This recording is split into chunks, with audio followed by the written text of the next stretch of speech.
일본의 대표적인 고교 야구 대회인 고시엔이 올해 100주년이라고 하죠. 그런 100주년 기념 고시엔 대회에서 한국의 뿌리를 가진 민단이 설립한 교토국제고등학교가 연일 화제를 기록했습니다. 한국의 교가로 이목을 집중시킨 교토국제고등학교에서 날아온 사연을 여러분께 들려드리려 합니다. 저도 메일을 받고 깜짝 놀랐는데요. 일본인인데 한글로 사연을 보냈더라고요. 한번 같이 보시죠. 오늘의 이야기 시작합니다. 아, 참.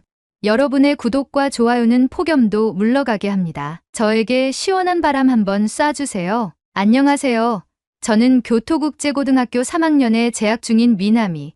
한국 이름은 손미나라고 합니다. 유튜브에서 고시엔에 관한 우리 학교 내용을 찾아보던 중 관련 컨텐츠로 떠서 확인해보니 사연을 제보하면 읽어주는 채널이더라고요. 저는 한국 문화를 사랑하고 한국어까지 학교에서 배워오다 보니 이 채널 동영상에서 보여주는 내용이 한국 여러분에게 감동적인 내용들만 쓰는 것 같아 이렇게 사연 한번 보내봅니다. 이번에 한국과 일본을 뜨겁게 달구었던 제가 재학 중에 있는 교토국제고등학교에서 보낸 시간들, 그리고 올해 여름 우리 학교가 고시엔에서 우승한 순간까지의 모든 경험이 제게는 너무나 소중하고 특별했거든요. 이 특별한 순간을 가장 가까이에서 접한 저로서 일본에서 마침내 인정받고 존중받는 교토국제고가 되기까지의 과정을 여러분과 공유하고 싶어서 보내는 것이니 이쁘게 봐주세요. 저는 어릴 때부터 한국 문화를 동경했어요. 특히 초등학교 시절부터 한국의 K-팝을 접한 저는 한국의 아이돌 가수들에게 완전히 매료당해 버렸죠. 한국 아이돌들의 무대에서 느껴지는 파워풀한 열정과 춤을 추면서 라이브를 하면서도 흔들리지 않는 발성이 제 마음을 흔들었고, 게다가 잘생긴 외모와 훤칠한 키까지 모든 부분이 일본인 남자들과 비교도 안 될 만큼 매력적이었죠. 그렇게 한국의 아이돌을 보며 자란 저로서는 언젠간 한국에 직접 방문하여 한국의 아이돌과 함께하는 일을 하며 그들을 서포트해주며 나의 우상을 돋보이게 하고 싶다는 생각이 강하게 들었어요. 그래서 자연스럽게 한국어를 배우고 싶다는 생각도 들었고, 한국의 대학에 입학하여 한국의 문화 콘텐츠를 다루는 전공을 배우고 싶다는 꿈도 꾸게 되었죠. 그런데 그 꿈을 이루기 위해 제가 선택한 길은 다소 특별했어요. 평소 한국 문화에 관심을 가지고 생활하던 제게 아빠가 교토국제고등학교에 입학해보는 게 어떠냐는 제안을 먼저 해주신 거죠. 저희 부모님도 한국 문화를 즐기시고 한국에 대해 매우 호의적인 관념을 가지신 분이라 교토국제고등학교에 입학하여 한국어와 한국 문화를 심도 있게 배우며 꿈을 키우고 진로를 변경하려는 마음이 생기더라도 6년 동안 진행되는 중고등학교 일관 코스를 수료하게 되면 일본과 한국 두 나라의 대학 입시가 모두 가능하기에 선택의 폭이 넓을 거라고 하셨죠. 어린 저로서는 그 당시엔 무슨 말인지 이해가 가지 않았지만 한국어를 배울 수 있고 한국 문화를 가르쳐주는 학교라는 말에 뒤도 돌아보지 않고 입학했었죠. 중학교 1학년 때 이 학교에 입학했을 때는 모든 것이 낯설고 두려웠지만 설렘도 가득했어요. 학교에서는 제가 배우고 싶은 한국어로 수업이 진행되었고 한국의 역사와 문화를 배우면서 자연스럽게 한국어 실력을 쌓아갔어요. 점차 알게 된 사실은 이 학교가 한국을 뿌리로 두고 개교한 학교라는 사실이었죠. 교과도 한국어로 되어 있었고 한국의 역사와 문화를 가르치는 것이 학교의 근본이었죠. 학생들은 한국인보단 일본인이 많았고 한국 역사와 한국어 수업을 제외한 수업은 일본어로 진행하기 때문에 처음에는 이 두 가지 언어에 대한 어려움이 많았지만 시간이 지나면서 점점 익숙해지고 무엇보다 한국어를 배우는 즐거움이 커졌죠. 학생들도 대부분 K-팝이나 한국의 문화를 좋아하는 친구들이 많아서 저희끼리 공감대도 많아서 학교 생활을 함에 있어서 즐거움이 넘쳐났습니다. 특히 학교에서 열리는 한국에 관련된 행사들은 제게 큰 문화적 충격으로 다가왔어요. 저희 교토국제고등학교에서는 매년 한국의 추석과 설날을 기념하는 행사를 열었는데 학생들은 한복을 입고 차례라는 제사를 지내고 전통 놀이를 즐기며 송편을 나누어 먹었어요. 그날만큼은 학교의 모든 선생님들과 학생들이 모두 모여서 한국의 문화를 즐기며 하루를 보냈는데 다른 학교에 비해 적은 전교생의 숫자라 다 같이 모여 즐기는 게 가능했죠. 한국 드라마에서 이런 명절 행사를 본 적은 있었지만 처음 입학하여 실제로 그 분위기를 체험하게 되니 모든 것이 생소하게 느껴지기도 했어요. 이 학교에 입학하기 전까지는 일본의 오본이라는 명절에 익숙해져 있었거든요. 오본이라는 명절에는 경건하고 차분한 분위기 속에서 조상님들을 기리며 조용하고 엄숙하게 보내는 반면 한국의 명절들은 온 가족이 모여 제사를 지낸 후 왁자지껄 웃고 떠들며 즐거운 시간을 보내는 축제와 같은 분위기라고 하더라고요. 교장 선생님부터 중학교 1학년까지 학교에 관련된 모든 사람들이 마치 한 가족처럼 즐기는 한국의 명절이 즐겁게 느껴졌어요. 한복을 입고 다니는 친구들을 보며 마치 다른 나라에 온 듯한 느낌마저 들었죠. 그러나 시간이 지나면서 저는 한국 문화가 가진 매력에 점차 빠져들게 되었어요. 친구들이 한복을 입고 환하게 웃으며 한국식 예절을 배우고 어른에게 인사를 하며 이 문화가 한국인들에게 얼마나 중요한지, 그리고 이 학교가 일본에 있고 대다수가 일본인임에도 불구하고 일본과 한국 두 문화를 자연스럽게 연결하는 역할을 하고 있다는 것을 이해하게 되었어요. 처음에는 어색하기만 했던 명절 행사들도 점차 익숙해졌고 이젠 마치 한국인처럼 아주 능수능란하고 편안하게 행사를 즐기는 지경에까지 이르렀죠. 하지만 일본에서 한국 문화를 이렇게 적극적으로 배우는 학교에 다닌다는 것이 항상 긍정적으로만 받아들여지지는 않았습니다. 2021년 제가 중학교 3학년이었을 때 저희 학교의 자랑인 교토국제고등학교 야구부가 고시엔에서 4강에 진출하는 놀라운 성과를 거두었었죠. 학교에선 응원단의 중요성을 알고 음악 선생님의 지도 아래 전교생이 응원을 하러 경기장에 갔어요. 고등학생 선배들은 주축이 되어 응원단의 앞줄에서 응원을 이끌었고 저는 응원단의 일원으로 경기장에서 열심히 저희 학교를 응원했었죠. 그런데 예상치 못한 충격적인 일을 겪게 되었어요. 우리 학교 주변에 앉아있던 일본인 관중들이 저희를 향해 소리치기 시작했어요. 왜 일본에서 한국 학교를 다니냐? 너희는 일본인으로서 자격을 상실했다. 한국으로 꺼져라 등 많은 비난을 듣게 되었죠. 학교 선생님들과 교토에 거주하는 한국인 교포 아저씨, 아줌마들이 그런 일본인들을 나무라고 언성도 높아졌죠. 마지막엔 경기장 관계자들이 이런 부분을 중재해주긴 했지만 저는 놀란 가슴을 쓸어내리는데 너무 힘든 시간을 보냈어요. 일본에서 태어나고 자란 제가 한국 학교에 다닌다는 이유만으로 이렇게 질타를 받을 줄은 몰랐거든요. 응원석에서 그런 말을 들었을 때 저는 눈물이 나올 것 같았지만 애써 참으며 끝까지 응원을 이어갔어요. 관중석의 잡음이 우리 선수들에게 전달이 된 건지 저희 학교는 그날 지벤가쿠엔 고등학교에 1대3으로 패배했습니다. 우리에게 고성을 지르는 관중들 때문에 힘을 잃어 우리가 진 것 같은 기분이 들어서 눈에는 억울함과 패배의 눈물이 흘렀습니다. 하지만 그날 밤 집에 돌아와서는 혼란스러운 감정에 휩싸였습니다. 나는 일본인인데 한국 학교를 다니는 게 문제가 되는 것인가? 한국 문화를 배우고 사랑하는 것이 일본에서는 힘든 도전인 걸까? 라는 생각이 계속 떠나지 않았죠. 그러나 시간이 지나면서 마음을 다잡는 계기가 생겼어요. 교토의 시민들이 저희 학교의 고시엔 4강을 축하하며 수많은 응원과 박수를 보내주기 시작했거든요. 교복을 입고 등교를 하거나 하교를 하는 길이면 동네의 주민들이 교토국제고 대단하다. 너희는 교토의 자랑이다. 한국 학교라도 너희가 사랑스럽다. 등 저희를 지지해주는 사람들이 많아졌죠. 심지어 몇몇 시민분들께서는 학교의 후원으로 간식도 제공해 주시고 응원에 관련된 북과 응원용품, 야구부에는 연습용공과 야구 배트를 후원하시는 분들도 있었죠. 그 모습을 본 저에게는 일본에 있는 한국계 학교이지만 차별을 받는 것이 아닌 일본과 한국을 잇고 있는 대상이 우리라는 것을 깨닫게 되었어요.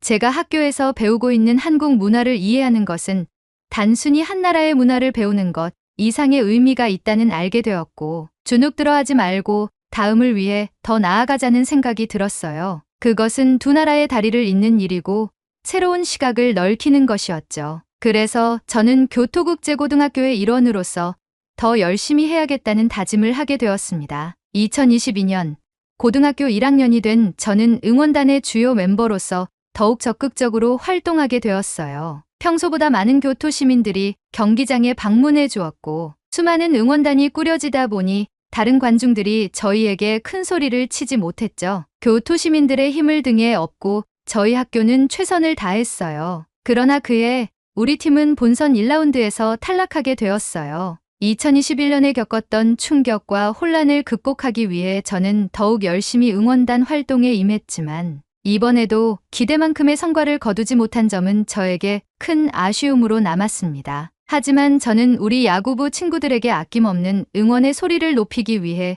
최대한의 목소리로 응원을 시작했고 제 목소리를 시작으로 야구부에게 격려와 응원을 박수를 보내주기 시작했죠. 저는 우리 학교와 야구부 그리고 학교의 뿌리와 정체성을 잃지 않기로 결심했어요. 일본과 한국 두 나라의 문화를 아우르는 이 학교에서의 경험이 제 인생의 큰 자산이 될 것이라는 확신이 들었기 때문입니다. 2023년이 되면서 우리는 다시 고시엔을 향한 도전을 시작했습니다. 평소보다 응원의 다양성과 치어리딩, 응원 도구도 늘리며 응원 연습도 이전보다 더 많이 하게 되었어요. 이젠 모두가 한마음으로 저희 야구부원들을 응원하고 있었죠. 야구부원들은 2022년의 실패를 교훈 삼아 더욱더 열심히 연습하고 준비했어요. 평소보다 더 오랜 시간 연습을 하고 새로 들어온 선수들과 기존의 선수들은 합을 맞추기 위해 피땀 흘리는 노력을 했죠. 그럼에도 불구하고 우리 팀은 2023년 고시엔 예선에서 강력한 모습을 보여주었음에도 불구하고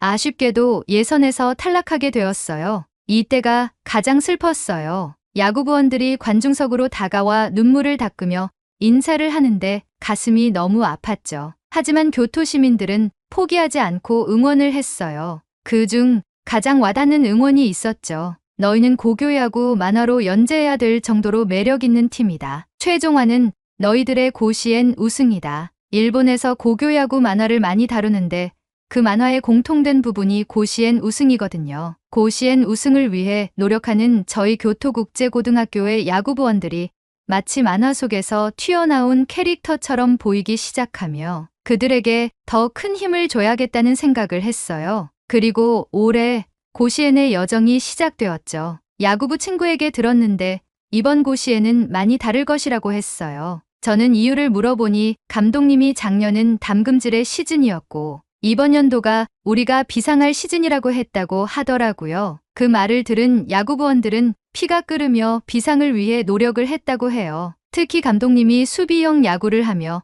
한 점 싸움을 하겠다고 선언하며 수비 연습을 엄청 많이 했대요. 그러면서 손가락을 보여주는데 야구공을 하도 많이 던져서 손가락에 살같이 굳어 하얗게 보였어요. 그 모습을 본 저는 우리 각자의 자리에서 최선을 다해 올해는 꼭 정상의 자리에 가자고 약속했죠. 저는 응원단으로 돌아와 같이 활동하는 후배들을 모아서 이전과 다르게 더 많은 메인 멤버를 꾸렸고 더 다양한 응원구호와 응원법을 연구하며 연습하기 시작했어요. 야구부와 응원단 모두가 그 어느 때보다 열심히 준비했고 저는 주요 멤버로서 더욱 뜨거운 마음으로 응원 연습에 임했습니다. 저희 교토국제고등학교는 예선을 전승으로 가뿐하게 통과하고 본선 1차전에서 사포로 일본대학 고등학교를 7대3으로 이기고 2차전 상대인 니가타 산업대 부속고등학교와 후쿠오카 니시 니폰 단기대학 부속고등학교를 각각 4대0으로 꺾으며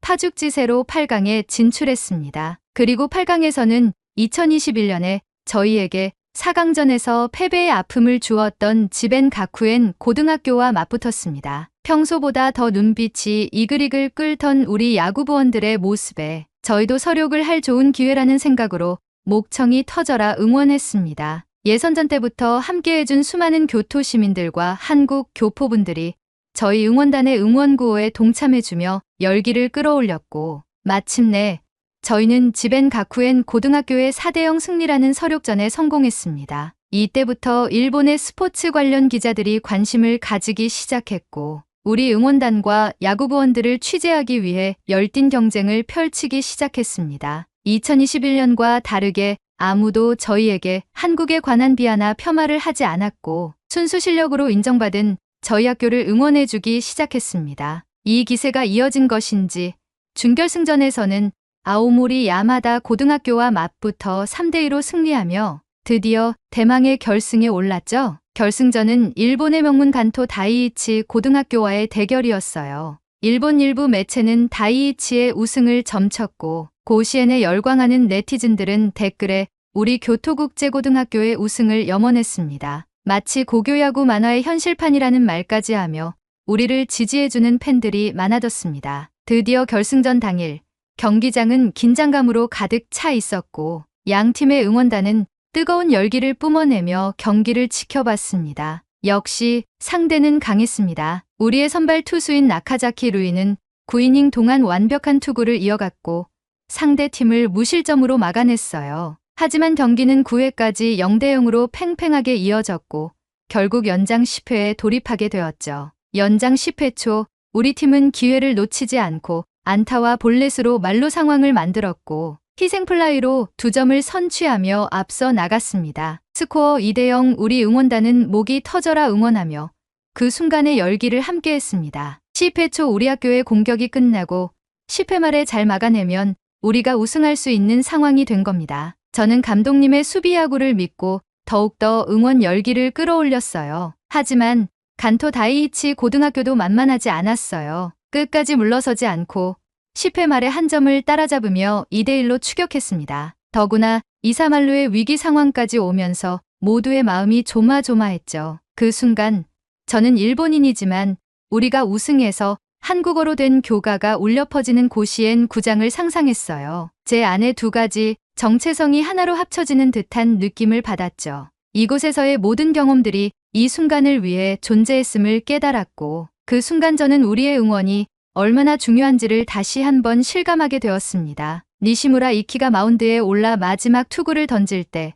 저는 손에 땀을 쥐고 경기를 지켜봤습니다. 저와 같은 마음으로 우리 학교를 응원하는 모든 교토 시민들도 숨을 죽이고 마지막 투구를 지켜봤죠. 그리고 그의 마지막 슬라이더는 완벽했고 상대 타자는 헛스윙을 하며 삼진으로 물러났습니다. 그 순간 경기장은 떠나갈 듯한 함성이 이어졌고 우리는 마침내 고시엔에서의 우승을 차지했어요. 저는 응원석에서 뜨거운 눈물을 흘리며 함께 고생한 응원단 친구들과 후배들, 그리고 선생님들과 시민들과 얼싸안으며 그 순간을 만끽했습니다. 2024년 여름, 이 순간이 제 인생에서 가장 뜨거운 감동의 여름이었어요. 우승이 확정된 후 저는 응원석에서 함께한 친구들과 기쁨을 나누며 뜨거운 눈물을 흘렸습니다. 우리 야구부도 경기장에서 함께 기쁨을 나누고 있고 심지어는 상대팀을 응원하던 관중들도 우리 교토국제고의 우승을 기립박수로 축하해주고 있었습니다. 이 순간 저는 교토국제고등학교의 학생으로서 자부심을 느꼈습니다. 이 학교에서 배운 것들이 제 인생에 있어서 대단히 좋은 자양분이 될 것 같았고 앞으로의 제 인생에 큰 영향을 미칠 것이라는 기대를 하였고 제가 선택한 길이 옳았다는 것을 다시금 느꼈습니다. 경기가 끝나고 고시엔의 전통에 따라 한국어로 된 우리 학교의 교가가 연주되고 우리는 한마음으로 온 힘을 다해 교가를 불렀습니다. 남들이 뭐라고 하든 우리의 교가는 자랑스러웠고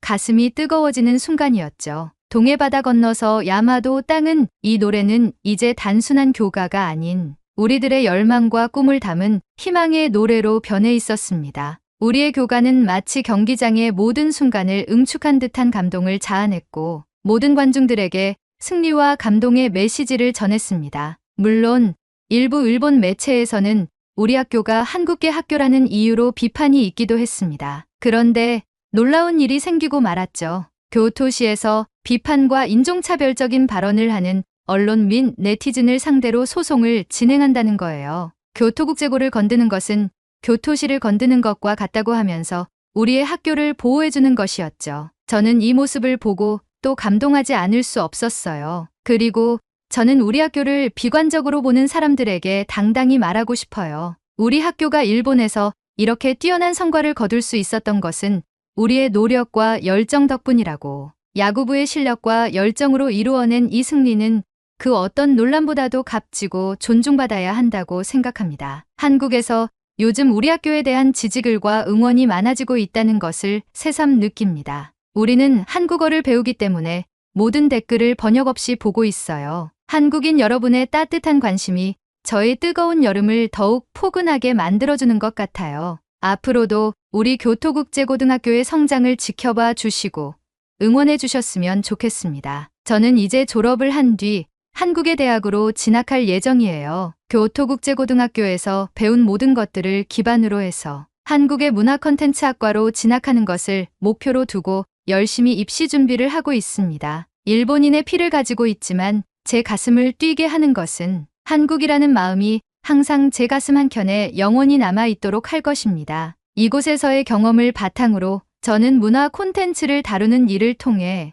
두 나라의 문화를 잇는 다리가 되고 싶어요. 앞으로도 여러분의 응원에 보답할 수 있도록 열심히 노력할게요. 한국 여러분 감사합니다. 오늘의 이야기 어떠셨나요? 이번 결승전은 2006년 이후 처음으로 연장전으로 치러졌고 2018년에 도입된 승부치기 제도가 결승에서 적용된 것도 이번이 처음입니다. 그리고 교토 지역의 학교가 고시엔에서 우승한 건 1956년 헤이안 고등학교 이후 두 번째라고 합니다. 일본의 고등학교 야구가 일본 프로야구보다 인기가 많습니다. 미나미가 얘기한 대로 일본 만화 중에 고시엔을 다루는 야구 만화가 정말 많거든요. 그런데 고시엔에 출전한 일본 소재 한국계 학교가 우승이라는 것이 우리에게 큰 감동을 선사하는 것 같습니다. 마치 일본의 정중앙에 태극기를 꽂는 느낌이 드는 것이죠. 이 사연에서 교토국제고의 선수와 감독뿐만 아니라 학교 전체와 교토시가 노력한 것에 더욱 큰 감동과 감사의 말씀을 드리고 싶습니다. 오늘의 사연이 마음에 드셨다면 구독, 좋아요 부탁드리겠습니다. 감동으로 뜨거웠던 여름의 이야기를 마치겠습니다. 시청해주셔서 감사합니다. 여러분은 코리안 드림이라는 말을 아시나요? 과거 붐이었던 아메리칸 드림에 이어 한국으로 이민을 오려는 외국인이 날로 급증하고 있다고 합니다. 몇 년 전 한국으로 이민을 선택한 오늘의 주인공의 이야기를 들어보겠습니다. 여러분의 좋아요 버튼에 힘을 얻어 오늘의 이야기를 시작해 보겠습니다. 바로 지금 사연을 들어보겠습니다. 안녕하세요. 저는 미국 뉴욕에서 태어나고 자란 앨리슨입니다. 그리고 지금 저는 한국에 살고 있습니다. 몇 년 전까지만 해도 한국에서 살게 될 거라고는 상상조차 하지 못했습니다. 한국은 그냥 BTS와 K-드라마로 유명한 나라, 맛있는 음식이 있는 여행지 정도로만 생각했죠. 한국을 직접 가본 적도 없었고 한국어를 할 줄 아는 것도 아니었으니까요. 하지만 지금은 다릅니다. 저는 한국에서의 삶에 너무나도 만족하고 있으며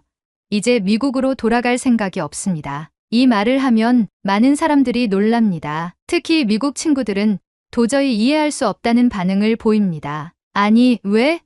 미국에서 한국으로 이민을 갔다고?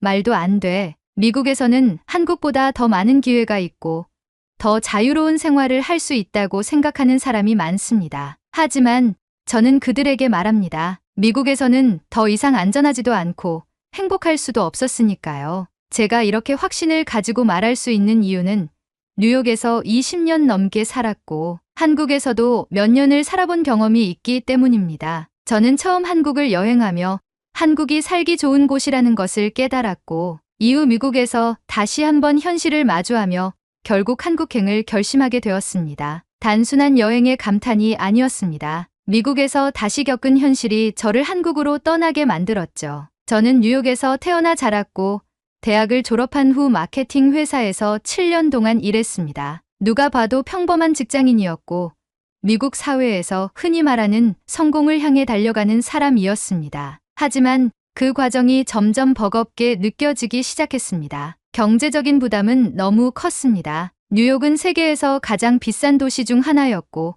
제가 살던 작은 원룸 월세는 $3,000에 육박했습니다. 여기에 공과금, 식비, 교통비까지 합하면 생활비가 엄청났죠. 회사에서 꽤 괜찮은 연봉을 받았지만 저축은커녕 한 달 한 달을 겨우 버티는 상황이었습니다. 직장 생활도 녹록지 않았습니다. 미국은 자유롭고 개방적인 문화라고 하지만 직장 내 경쟁은 한국보다 더 치열했습니다. 출근은 아침 9시지만 상사의 눈에 들려면 일찍 나가야 했고 퇴근은 정해진 시간이 있지만 실제로는 10시가 넘어서야 가능했습니다. 이메일과 업무 메시지는 주말에도 계속 울렸고 휴가를 가더라도 업무를 체크해야 했습니다. 가장 큰 문제는 안전이었습니다. 뉴욕에서 밤에 길을 걷는 것은 늘 긴장해야 하는 일이었습니다. 지하철 안에서는 노숙자들이 소리를 지르거나 갑자기 폭력을 행사하는 일이 많았고 총기 사고는 너무 흔해서 뉴스에도 크게 보도되지 않는 경우가 많았습니다. 한 번은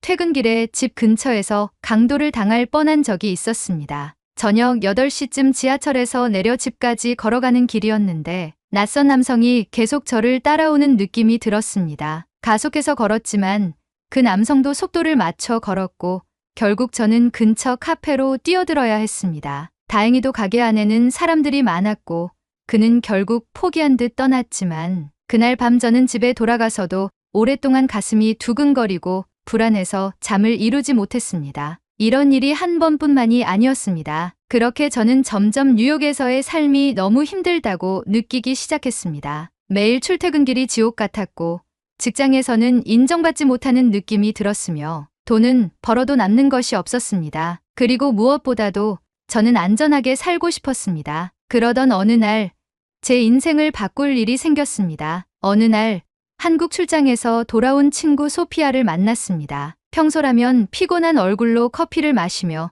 업무 스트레스 이야기를 늘어놓을 그녀였지만 이날은 달랐습니다. 활기가 넘쳤고 말투까지 들떠 있었습니다. 앨리슨, 너 한국 한번 가봐야 해. 거긴 완전 다른 세상이야. 저는 시큰둥한 표정으로 커피를 한 모금 마셨습니다. 그렇게 좋아? 진짜야. 나 밤 12시 넘어서까지 혼자 길거리를 돌아다녔는데도 아무 문제 없었어. 뉴욕이었다면 상상도 못할 일이잖아. 소피아의 말에 저는 자연스럽게 뉴욕의 밤거리를 떠올렸습니다. 늦은 시간 홀로 걷는 것은 위험했고 항상 긴장해야 했습니다. 그리고 병원도 가봤는데 진료비가 몇 달러밖에 안 나왔어. 보험이 없어도 말이야. 그 말을 듣는 순간 얼마 전 어머니께서 응급실에 다녀오신 일이 떠올랐습니다. 병원비가 무려 8,500달러가 나왔고 우리는 그 비용을 감당하느라 몇 달 동안 생활비를 줄여야 했습니다. 그리고 대중교통이 완전 기가 막혀. 지하철이 깨끗한 데다가 시간도 정확하고 버스랑 환승하면 추가 요금도 거의 없어. 우리 뉴욕에서는 지하철 한 번 탈 때마다 3달러 넘게 내야 하잖아. 이쯤 되니 저도 궁금해지기 시작했습니다. 한국은 뉴스나 인터넷에서 보던 것보다 훨씬 살기 좋은 곳 같았습니다. 근데 한국에서도 직장 생활은 힘들지 않아? 물론 힘든 곳도 있겠지. 하지만 내가 만난 한국 직장인들 얘기 들어보니까 요즘은 워라밸을 되게 중요하게 여긴대. 우리처럼 주말까지 일하는 건 거의 없고 퇴근 후에도 사람들이 자기 시간을 가지면서 살더라. 그날 밤 침대에 누워 핸드폰을 만지작거리던 중 우연히 한 온라인 커뮤니티에서 나는 왜 한국에서 살고 있는가 라는 제목의 글을 발견했습니다. 글쓴이는 원래 미국에서 태어나고 자란 사람이었지만 지금은 한국에서 정착해 살고 있다고 했습니다. 평소 같았으면 대수롭지 않게 넘겼을지도 모릅니다. 하지만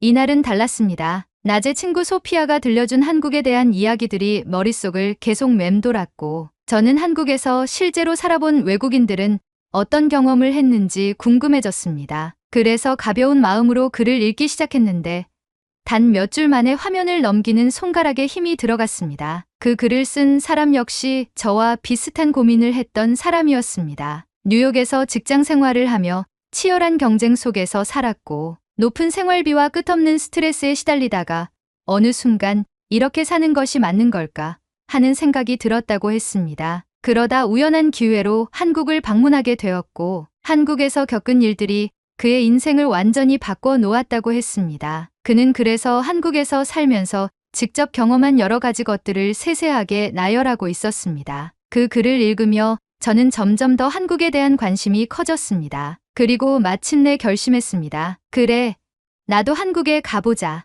그렇게 저는 한국행 비행기 티켓을 예매했습니다. 비행기가 인천공항에 착륙하는 순간 저는 설레는 마음과 동시에 묘한 긴장감을 느꼈습니다. 한국에 대해 좋은 이야기들을 많이 들었고 나는 왜 한국에서 살고 있는가라는 글을 통해 기대감도 커졌지만 직접 경험하기 전까지는 모든 것이 확실하지 않았습니다. 정말 한국은 내가 기대하는 것처럼 살기 좋은 곳일까? 공항을 나와 서울행 공항철도를 타면서 주변을 둘러보았습니다. 기차 내부는 깨끗했고 사람들이 조용히 앉아 있었습니다. 뉴욕에서는 대중교통을 이용할 때 늘 긴장해야 했습니다. 지하철 안에서 누군가 큰 소리로 소리를 지르거나 갑자기 위협적인 행동을 하는 일이 흔했으니까요. 하지만 여기에서는 그런 모습을 찾아볼 수 없었습니다. 이제 막 도착한 건데도 분위기가 확연히 다르네. 그렇게 한국에서의 첫 일정이 시작되었습니다. 첫날 저녁, 저는 숙소에 짐을 풀고 홍대 거리로 나갔습니다. 오면 꼭 먹어보고 싶었던 삼겹살을 제대로 된 식당에서 먹고 싶었기 때문이었습니다. 식당에서 삼겹살을 주문하자 직원은 반찬을 여러 개 가져다 주었습니다. 저는 순간 당황했습니다. 추가 비용을 내야 하는 것이 아닌가 걱정되었기 때문이었습니다. 미국에서는 어떤 음식이든 추가 반찬을 주문하면 추가 요금을 내야 하는 것이 당연했으니까요. 하지만 직원은 웃으며 말했습니다. 반찬은 무료니까 부족하면 더 말씀하세요. 그 말을 듣고 나서야 저는 마음 놓고 식사를 할 수 있었습니다. 식사를 마친 후 저는 숙소로 걸어가기로 했습니다. 뉴욕에서라면 밤에 혼자 거리를 걷는 것은 상상도 못했을 일이었지만 한국에서는 다들 그렇게 하고 있었기 때문에 저도 시도해 보기로 했습니다. 밤 11시가 넘었는데도 거리는 여전히 밝고 활기찼습니다. 길거리에는 젊은 사람들뿐만 아니라 혼자 걸어가는 여성들도 많았습니다. 저는 순간 놀랐습니다. 뉴욕에서라면 여성 혼자 밤거리를 걷는 것은 매우 위험한 일이었으니까요. 문득 나는 왜 한국에서 살고 있는가라는 글 속 한 문장이 떠올랐습니다. 나는 한국에서 처음으로 이 나라에서는 내가 밤길을 걸어도 죽지 않겠구나라는 생각을 했다. 이 감정이 얼마나 소중한지 미국에 있을 때는 몰랐다. 그 글을 읽을 당시에는 그 감정이 얼마나 특별한 것인지 실감하지 못했습니다. 하지만 지금 제가 직접 한국의 밤거리를 걷고 있는 이 순간 저는 그 글쓴이의 말이 어떤 의미인지 온몸으로 느끼고 있었습니다. 이렇게 안전하게 밤길을 걸을 수 있다니. 그날 밤 숙소로 돌아온 저는 창문을 열고 서울의 야경을 바라보며 한참 동안 생각에 잠겼습니다. 한국에서의 생활이 기대 이상으로 편안하고 즐겁게 느껴졌습니다. 하지만 이것만으로 한국에서 살겠다고 결심하기에는 아직 부족했습니다. 저는 더 많은 것을 경험해보고 싶었습니다. 한국에서 머문 지 일주일쯤 되었을 때 저는 갑자기 심한 복통을 겪었습니다. 평소 위장이 약한 편이라 미국에서도 종종 배탈이 나곤 했지만 이번에는 증상이 심했습니다. 이럴 때 병원을 가야 하나? 미국에서는 웬만하면 병원을 가지 않았습니다. 예약을 잡는 것도 힘들고 보험이 있어도 병원비 부담이 컸기 때문입니다. 하지만 한국에서는 외국인도 쉽게 병원을 이용할 수 있다고 들었기 때문에 직접 경험해 보기로 했습니다. 근처에 있는 작은 내과를 찾아갔습니다. 진료 예약 없이도 바로 접수를 할 수 있었고 대기 시간도 길지 않았습니다. 의사는 증상을 듣고 몇 가지 검사를 한 후 위염일 가능성이 높다고 진단했습니다. 진료가 끝난 후 저는 계산대로 가서 조심스럽게 비용을 물어보았습니다. 그리고 계산서에 적힌 금액을 보고 깜짝 놀랐습니다. 총 의료 비용이 10,000원밖에 나오지 않은 것이었습니다. 이게 맞나? 진짜 이렇게 저렴한 거야? 미국에서는 응급실에 한 번 다녀오면 기본적으로 몇백 달러는 나옵니다. 보험이 없으면 몇천 달러를 부담해야 하는 경우도 많고 간단한 진료를 받아도 비용이 부담될 정도였습니다. 그런데 여기서는 검사를 받고 약까지 처방받았는데도 비용이 10달러도 되지 않았습니다. 병원 문을 나서는 순간 저는 마치 다른 세상에 온 것 같은 기분이 들었습니다. 이 나라에서는 아프면 병원에 가는 것이 당연한 일이구나. 미국에서는 병원비 때문에 많은 사람들이 병을 키우거나 치료를 포기하는 경우가 많습니다. 하지만 한국에서는 의료 서비스가 접근성이 높고 비용도 부담스럽지 않았습니다. 그날 저는 한국의 의료 시스템이 미국과는 완전히 다르다는 것을 온몸으로 체감했습니다. 그리고 다시 한번 나는 왜 한국에서 살고 있는가라는 글이 떠올랐습니다. 아프면 병원에 갈 수 있다는 것이 얼마나 중요한 것인지 한국에 와서야 깨달았다. 한국에서 보낸 2주 동안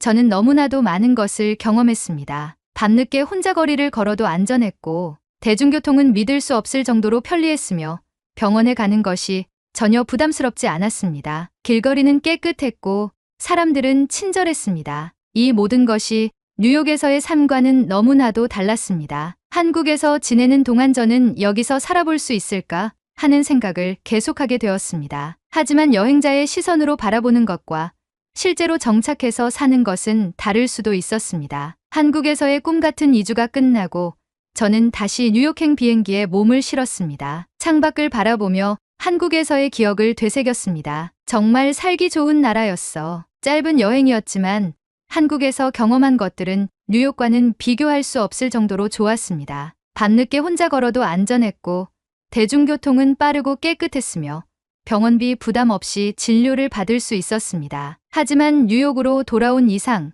현실로 복귀해야 했습니다. 저는 다시 높은 집세를 내며 치열한 경쟁 속에서 일하고 늘 위험한 밤거리를 조심하며 살아가야 했습니다. 그리고 저는 한국에서 경험했던 모든 것들이 그리워지기 시작했습니다. 그러던 어느 날 제 인생을 완전히 바꿔놓은 사건이 벌어졌습니다. 그날도 평소처럼 야근을 마치고 밤늦게 퇴근을 했습니다. 피곤한 몸을 이끌고 지하철을 타고 집 근처 역에 내렸습니다. 밤 10시가 넘은 시각이었고 거리는 평소처럼 어두웠습니다. 집까지는 몇 블록 정도 걸어가야 했습니다. 뉴욕에서 밤늦게 걸어가는 것은 항상 긴장되는 일이었습니다. 저는 이어폰을 빼고 주변을 경계하며 걸었습니다. 그런데 갑자기 멀리서 누군가 소리를 지르는 것이 들렸습니다. 저는 반사적으로 걸음을 멈추고 주변을 살폈습니다. 그리고 바로 그 순간 연이어 총성이 울렸습니다. 순간적으로 몸이 얼어붙었습니다. 저는 본능적으로 근처 가게로 뛰어들어가 몸을 숙였습니다. 바깥에서는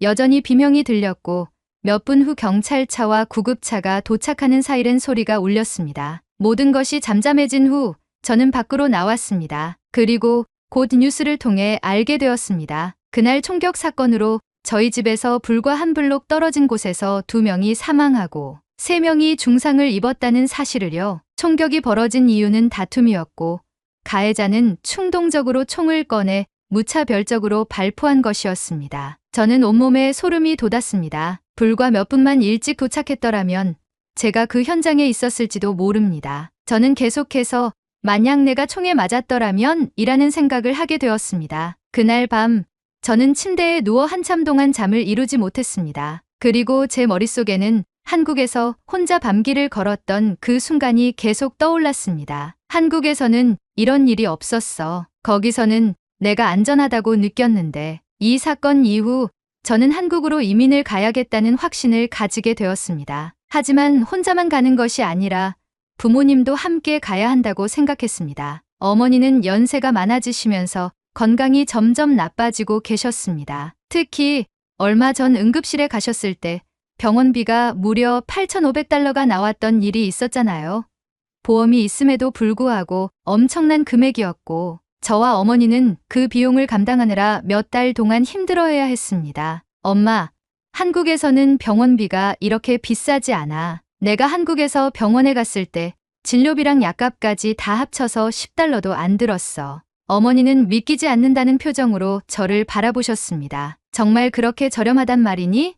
미국에서는 감기만 걸려도 병원비가 몇백 달러씩 나오는데. 응.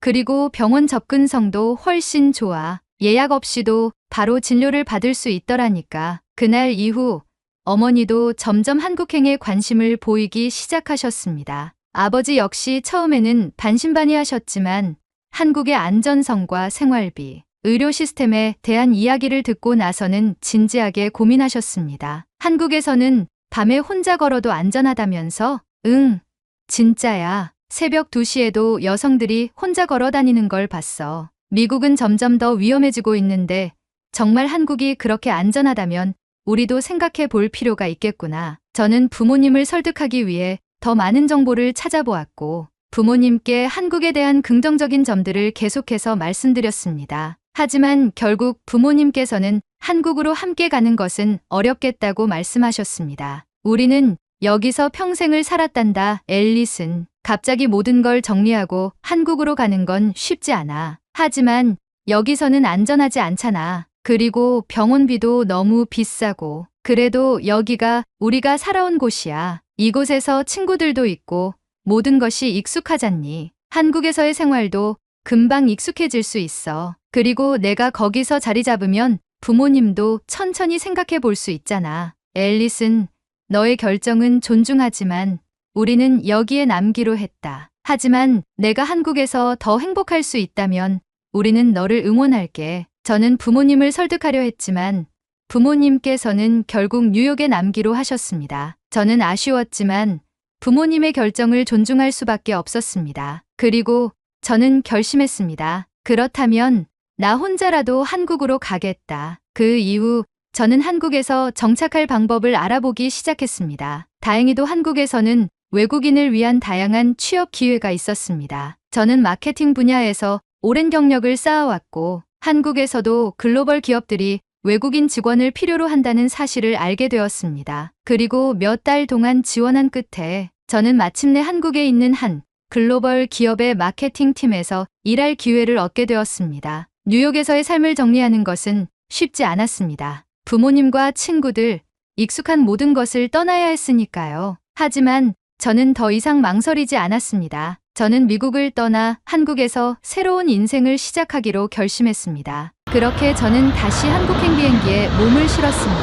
하지만 이번에는 단순한 여행이 아니었습니다. 이번에는 완전히 새로운 인생을 시작하기 위한 여정이었습니다. 비행기가 다시 한국 땅에 도착하는 순간 저는 깊은 안도감과 동시에 묘한 흥분을 느꼈습니다. 입국 심사를 마치고 짐을 찾은 후 공항을 나서자 익숙한 서울의 공기가 저를 반겨주었습니다. 택시를 타고 이동하는 창밖으로 스쳐 지나가는 서울의 거리 풍경을 바라보며 저는 스스로에게 다짐했습니다. 나는 한국에서의 삶을 절대 후회하지 않는다. 처음 한국에 왔을 때 저는 한 달 동안 머물 원룸을 미리 계약해 둔 상태였습니다. 회사 측에서 외국인 직원을 위한 주거 지원을 제공해 준 덕분에 비교적 빠르게 안정적인 거처를 마련할 수 있었습니다. 서울의 작은 원룸이었지만 뉴욕에서 지내던 비싼 월세의 좁은 방과 비교하면 훨씬 깨끗하고 쾌적한 환경이었습니다. 무엇보다도 월세가 뉴욕보다 훨씬 저렴했기 때문에 금전적인 부담이 크지 않았습니다. 짐을 풀고 간단히 방을 정리한 후 저는 다시 거리로 나갔습니다. 서울의 거리 풍경은 여전히 활기찼고 사람들은 분주하게 움직이고 있었습니다. 그런데도 어딘가 모르게 안정적인 분위기가 느껴졌습니다. 뉴욕에서는 길을 걸을 때마다 경계를 늦출 수 없었지만 이곳에서는 걱정 없이 주변을 둘러보며 걸을 수 있었습니다. 정말로 한국에서 살아가게 되었구나. 순간 실감이 나지 않아 스스로에게 몇 번이고 되뇌었습니다. 제가 입사한 곳은 외국계 기업과 협업하는 한국의 글로벌 마케팅 회사였습니다. 출근 첫날 저는 가장 걱정했던 부분이 한국의 직장 문화였습니다. 미국에서 일할 때는 언제든 이메일이 울렸고 주말에도 업무 연락을 받는 것이 당연했기 때문에 한국에서도 비슷한 환경일까 봐 걱정이 되었습니다. 하지만 예상과는 달리 회사 분위기는 생각보다 훨씬 편안했습니다. 팀원들은 저를 따뜻하게 맞아주었고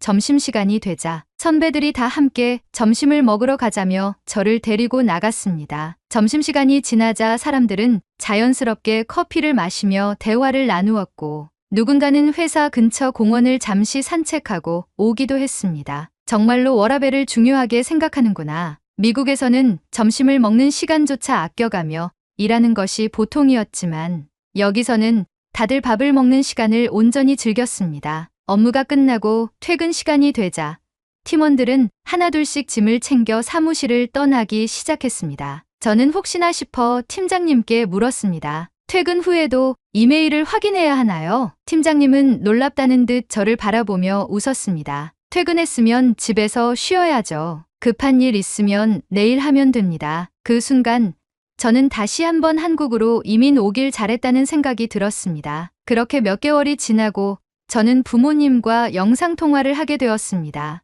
앨리슨, 한국에서는 잘 지내고 있니? 화면 속 어머니의 얼굴을 보자 갑자기 감정이 북받쳐 올랐습니다. 아무리 한국에서의 삶이 만족스럽다고 해도 뉴욕에 계신 부모님과 멀리 떨어져 있다는 사실은 저를 외롭게 만들었습니다. 응, 엄마, 회사에서도 잘 적응하고 있고 생활도 괜찮아. 그래, 다행이구나. 그래도 힘든 일 있으면 언제든 우리한테 이야기하렴. 응, 엄마도 건강 조심해. 아프면 꼭 병원 가고. 그 말을 하며 저는 문득 부모님을 다시 한번 한국으로 모시고 오고 싶다는 생각이 들었습니다. 나중에 꼭 한번 놀러 오세요.